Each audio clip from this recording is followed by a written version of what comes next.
Comedy movies are about to dominate movie theaters again, and no one is talking about it, because every trend that led to the golden era of comedies is happening all over again.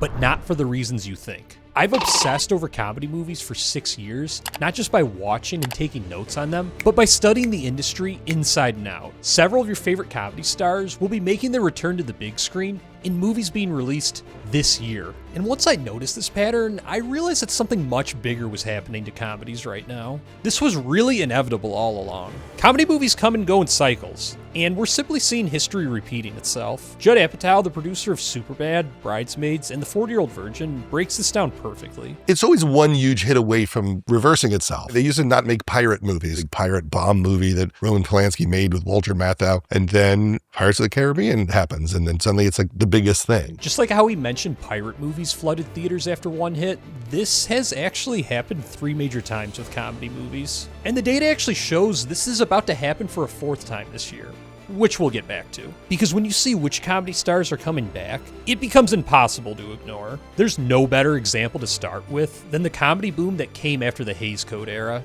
You hear it everywhere. From headlines, to message boards, to even filmmaking legends themselves. We're living through another repressive time. First really big repressive time was the 50s, but then we got the 70s, and then then the pendulum had to swing back again. Right. I'm just waiting for the pendulum to swing back to... Yeah, me too. You know. I know you personally feel it too, because I sure as hell do. Modern movies suck, and we're currently in a repressive era for cinema. The crazy part is that this is exactly what was needed to bring back comedy movies stronger than ever. This is where the Hays Code comes in, and gives us a preview of what we have to look forward to. The Hays Code was an industry-enforced mandate from 1934 to 1968 that prohibited movies from portraying all sorts of fun topics, such as sex, profanity, and homosexuality. This is the perfect example of what would not be allowed. Hey, yo, dog. Does this shirt make me look gay? Nah, man. What about now? 69! 69! 69! 69! But then the code ended, and we were immediately shown all sorts of over-the-top raunchy comedy. This led to some of the most memorable raunchy comedies of all time, including Porky's and Animal House. But then things slowed down, and comedy got cleaned up for about a decade and a half, only this time without a mandate like the Hays Code, which is exactly what we've currently been going through. So what played out in the summer of 1999 is literally the perfect example of how history is about to repeat itself. The dry spell ended, even if it was premature in some cases. I've got reserves. When American Pie put raunchy comedy back on the map, becoming the 12th highest grossing movie of 1999 was enough to completely swing the pendulum and bring raunchy comedy back to the forefront of cinema. This was when many of both your and my favorite comedies came out, including Road Trip, Superbad, and Wedding Crashers. This was by all accounts the golden era for comedy movies. But there was a mini dip, and the industry began to question the viability of R-rated comedies about a decade later, to the extent that debatably the single most iconic comedy of the 21st century almost never got made. That's right, the pendulum began to swing so far in the direction that we're currently familiar with, that The Hangover almost never left its script and made it to the screen. I understand why. Yeah. It's a comedy starring people that they didn't really know Right. yet. And so, you know, it is a business, and I understood it. But to say it was difficult to get made is not telling you the full story. A starless R-rated comedy in 2009, akin to the starless R-rated comedy of American Pie just 10 years prior, was viewed as such a massive risk that director Todd Phillips had to push all of his chips into the middle to show Warner Brothers how serious he was about getting this movie made. He didn't just offer to take a pay cut, he straight up offered to work for free in exchange for a percentage of the movie's profits, if it were even fortunate enough to make a profit. And as I'm sure you know by now, the movie didn't just gross a profit, it completely took over the summer of 2009, grossing nearly $500 million on a $35 million budget. But this is all to say that this is what led to the pendulum swing of R-rated comedy movie dominance again. Because riding the success of The Hangover, studios once again had faith in R-rated comedy, and we got some of the highest grossing R-rated comedies of all time, including Due Date, Bridesmaids, We're the Millers, 21 Jump Street, and Ted. That's my bad. I was sending a tweet. I'm not going to sugarcoat it. This past decade, we've struggled through the single worst era for comedy movies since World War II. But if history tells us anything, It's that comedies always hit their lowest point before coming back stronger than ever. And we're about to witness that explosion again, starting this June. But before I share all the good news with you of what's about to come, and believe me, I could barely contain my excitement because things are about to get epic. We need to look at how and why modern comedy movies failed, because it's not just as simple as everything went woke. Actor Dennis Quaid brings up the first major issue that's currently plaguing comedy. Who was the last movie star? Well, from what I've been able to understand, the only star truly standing. Leonardo DiCaprio. They're still out there. Yeah, They do occur. Yeah, they're out there, but are they the last of a dying breed? Well, the new has gone to social media. But is what he's saying actually reality, or is it just a media-driven narrative? No matter what your opinion is, it's an objective fact that the comedy stars you and I grew up on, like Vince Vaughn, Ben Stiller, and Owen Wilson, have been, at least for the last decade, completely phased out of comedy movies. But this makes zero sense, because it was around this exact time that comedy movies completely fell apart. These guys used to star in comedies together, and it was almost just a sure bet that audiences would love the movie. The proper girl in the hat just the shit out of me. I'm sorry. But also that they'd win at the box office. They were so reliable that even when they were labeled flops, they often still made a profit, like in the case of Zoolander. But then studios made two decisions that I still can't wrap my head around. One, they either cast the movies with actors not known to be able to pull off comedy, and or two, completely abandoned comedy movie stars at all. Regardless of the case, the results weren't pretty. We do have early data to prove that the death of the comedy movie star is a myth, including Anaconda starring Paul Rudd and Jack Black, and Solo Mio starring Kevin James and Allison Hannigan, both of which ran healthy profits and put starless comedies to shame. But the crazier part is that this data is only going to multiply because several of the stars you and I both love are making their comeback. But that's only one part of the equation. This will no doubt be the driving force to comedies making money at the box office again, but it only does so much in terms of making the movies actually funny again. A friend of mine sent me this reel a couple of days ago, and I'm sure you'll resonate with it as well. You want to know what's wrong with the world today? Y'all too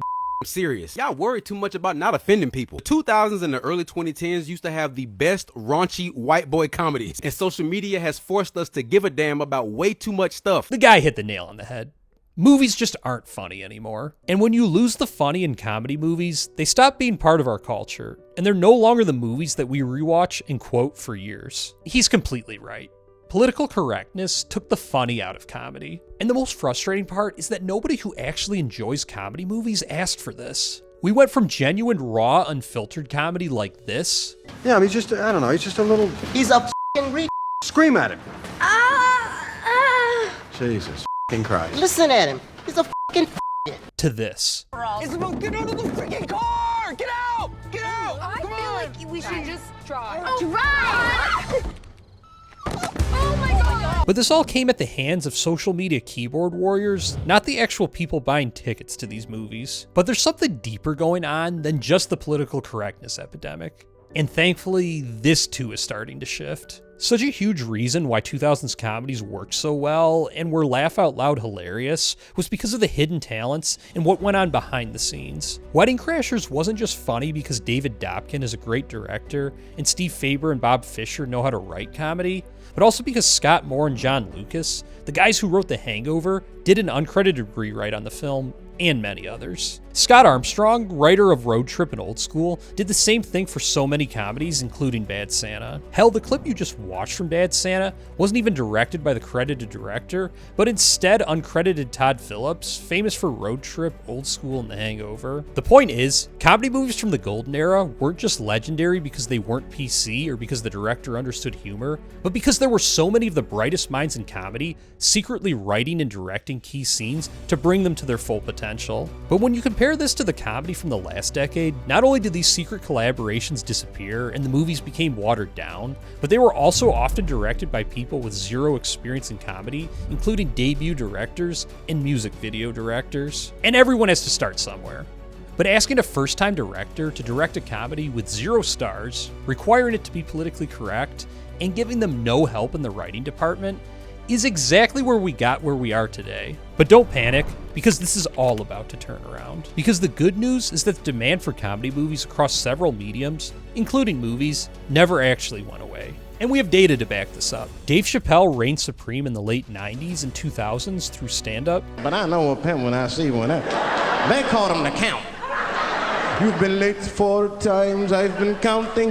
How many times must I smack you before you act right? 1, 2. And my personal favorite live-action television show of all time, Chappelle's Show. What can I say about that suit that hasn't already been said about Afghanistan?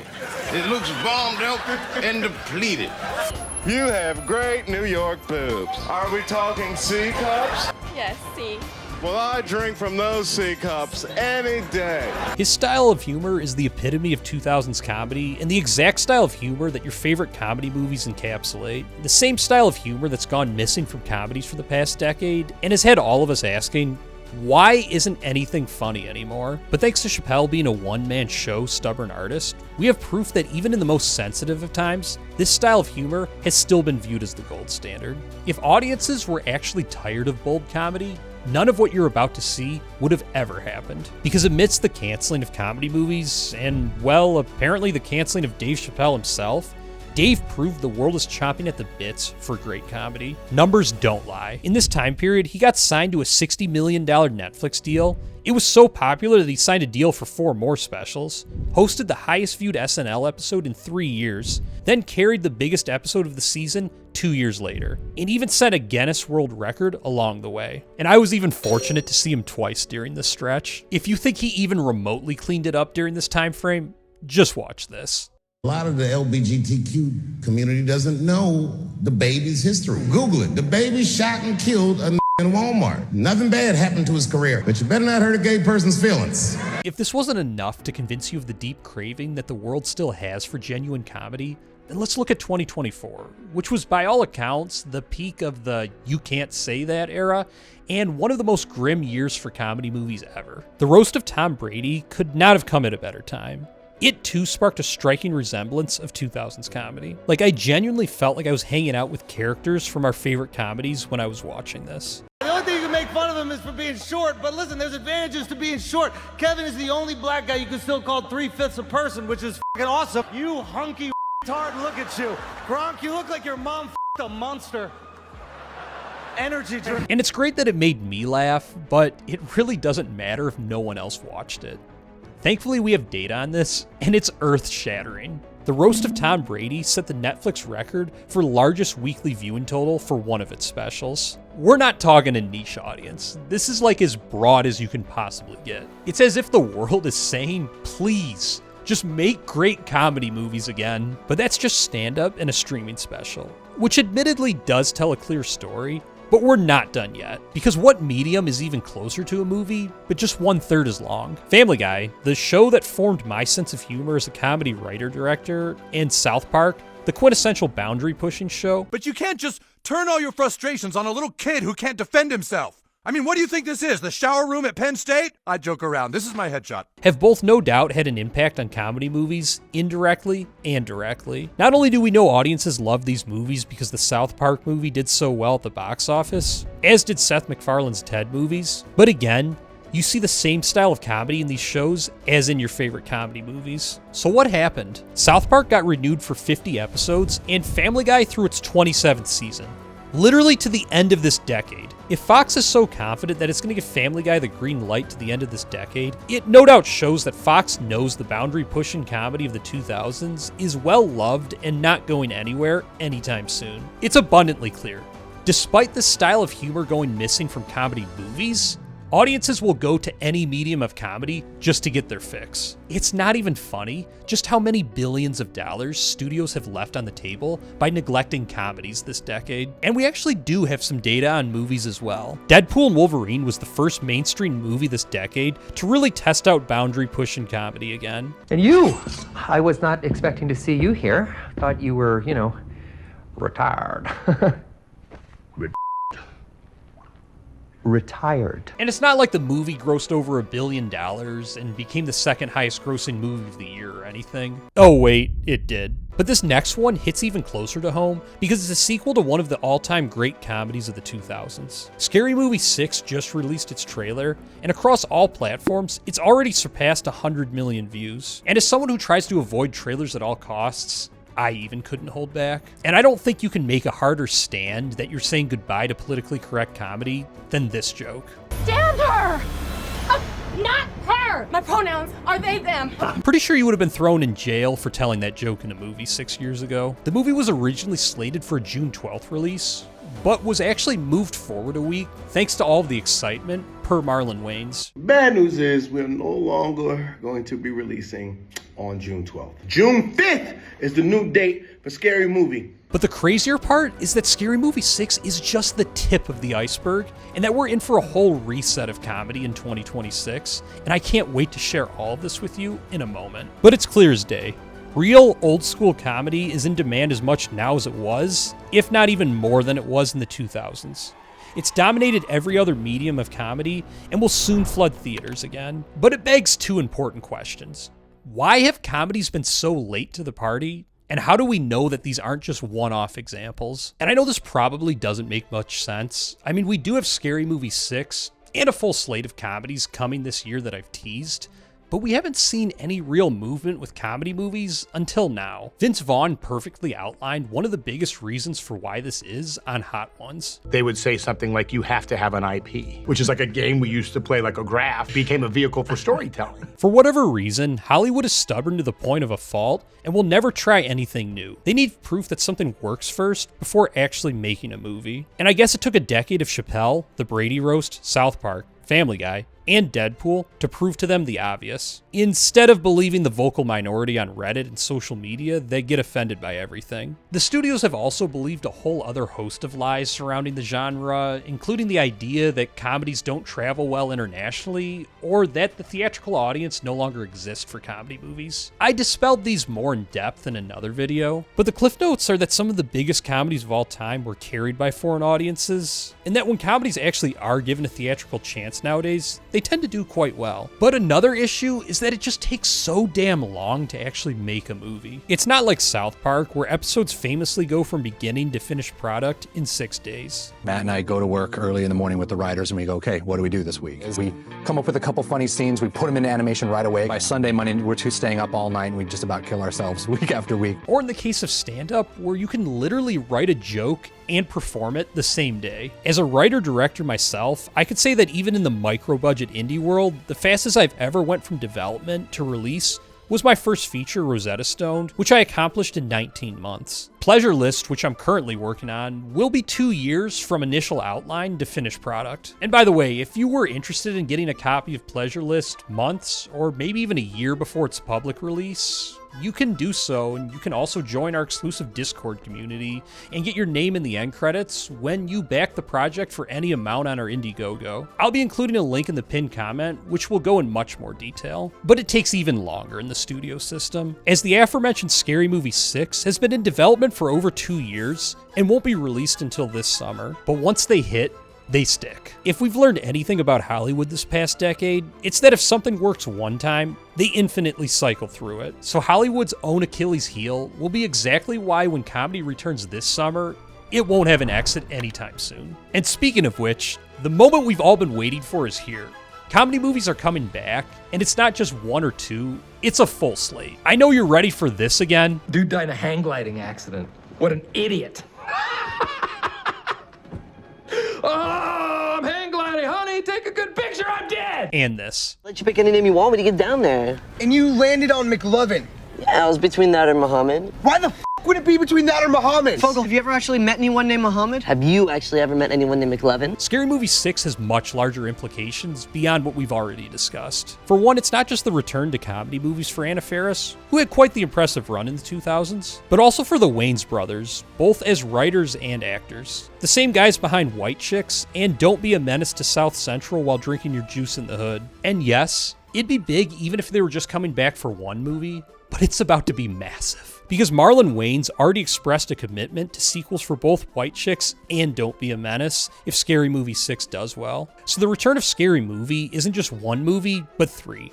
And a full-on comeback of several of the people who spearheaded 2000s comedy. Then there's Ben Stiller and Owen Wilson, two of the pioneers of 2000s comedy, previously co-starring in the comedies Zoolander and the ever-underrated Starsky and Hutch. Well, they too will be sharing the screen together once again for the next installment in the Meet the Parents series for Focker-in-Law, which is coming to theaters this Thanksgiving. This one especially has me excited because Ben Stiller has just been gone for way too long. Venturing into more serious territory with Severance and Owen Wilson with Marvel, these guys felt like they were in every other comedy back in the day, so much so that they headlined the comedy acting group, The Frat Pack, which completely took over cinema for the 2000s. I can't stress just how important it is to finally have these guys back in the genre they belong. But it doesn't stop there, because that's just existing IP comedy. Comedy is coming back to the point that studios are even making exceptions on their stubbornness with respect to IP. Because remember Jeremy Gray and Van Wilder? While Vince Vaughn and Ryan Reynolds are teaming up to star in the original comedy movie, Animal Friends, set for release June 5th. Which is ironically the same weekend as Scary Movie 6. But this last one is by far the most important, because it doesn't just tell us that comedy movies are getting a reboot, but they're about to be the driving force of the box office again. Judd Apatow is releasing his first directed comedy to theaters since 2015. It too is an original comedy centered around a country music star, which sounds familiar to one of his prior movies, and is coming out February 5th of next year. Now, we're excited about the future that the Wayans brothers are promising. Just imagine that on steroids and human growth hormone. And that's what you get with Judd Apatow. The guy isn't just an elite comedy writer and director with the likes of The 40-Year-Old Virgin, Knocked Up, Funny People, and one of my all-time favorites, This Is 40. He's a straight-up unstoppable force with respect to comedy. Someone who's proven he will stop at no end to get everyone else's comedy movie made. Even though he didn't direct these movies, he was a producer and engine to getting Anchorman, Superbad, Bridesmaids, Pineapple Express, Talladega Nights, and so many others made. Seriously, the guy's produced more comedies in his life than the major studios have this decade. If you come up with a list of your favorite comedy movies of all time, I guarantee that at least a few of them can be traced back to Judd. Comedy movies are back, and there's no clearer sign than the most important figure for 21st century comedy movies making his comeback. And when you look at everything we've talked about, from the cycles, to the demand never leaving, and to the stars returning, it's never been more obvious. Comedy movies aren't dead. They're just waiting for the next boom. All of this talk probably has you in the mood for some comedy movies. Let's hang out and go through the 25 most successful R-rated comedies of all time. I give my review and tier ranking for all 25 of them here.